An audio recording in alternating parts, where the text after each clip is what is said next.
ശ്രീ കുറുക്കോളി മൊയ്തീൻ.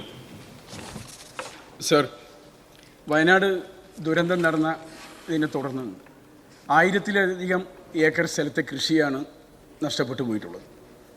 അതിൽ തന്നെ 100-ലധികം ഏക്കർ സ്ഥലത്തെ കൃഷിഭൂമി തന്നെ ഇല്ലാതെയായി. അവശേഷിക്കുന്ന കൃഷിയിടം ജനവാസമില്ലാത്തതുകൊണ്ട് വന്യമൃഗങ്ങൾ നശിപ്പിച്ചു കഴിഞ്ഞു. ഈ ദുരന്തത്തിൽ വൈദ്യുതി ബന്ധം തന്നെ വിച്ഛേദിക്കപ്പെട്ടിട്ടുണ്ട്. കൃഷിക്ക് ജലസേചനം നൽകാൻ സാധിക്കുന്നുമില്ല. ഇങ്ങനത്തെ ഒരവസ്ഥയിലാണ് ഇപ്പോൾ ആ പ്രദേശമുള്ളത്.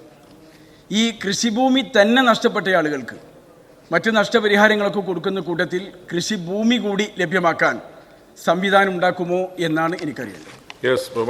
സർ, അത്തരമൊരു സഹായം ചെയ്യാൻ കഴിയുന്നതല്ല. Second question.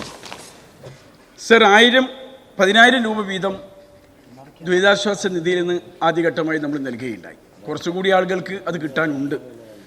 600 രൂപ വീതമാണ് വാടകയ്ക്ക് വേണ്ടി നമ്മൾ അനുവദിച്ച് കൊടുത്തിട്ടുള്ളത്. 6000 രൂപ ഇത് 3 മാസത്തേക്ക് കൊടുത്തത് പിന്നെ 3 മാസത്തേക്ക് കൂടി നീട്ടി. എന്നാൽ ഇപ്പോഴും പുനരധിവാസം സാധ്യമായിട്ടില്ല. അത് നീണ്ടുപോകുന്ന ഒരു സാഹചര്യമുണ്ട്. അത് നീട്ടിക്കൊടുക്കേണ്ടതുണ്ട്. മാത്രമല്ല 15,000 രൂപ വരെ വാടക കൊടുത്താണ് ആളുകൾ പുറത്ത് താമസിക്കുന്നത്. അവർക്ക് ശരിയായ വാടക ഇവിടെ നിരക്കനുസരിച്ച് അവർക്ക് പണം നൽകി സഹായിക്കാൻ തയ്യാറാകണം എന്നുകൂടി ആവശ്യപ്പെടുകയാണ്. സർ, പുനരധിവാസത്തിൻ്റെ ഭാഗമായി പുനരധിവസിപ്പിക്കേണ്ട ആളുകളെയാണ് വാടക വീടുകളിൽ താമസിപ്പിക്കുന്ന സ്ഥിതി ഉണ്ടായിട്ടുള്ളത്.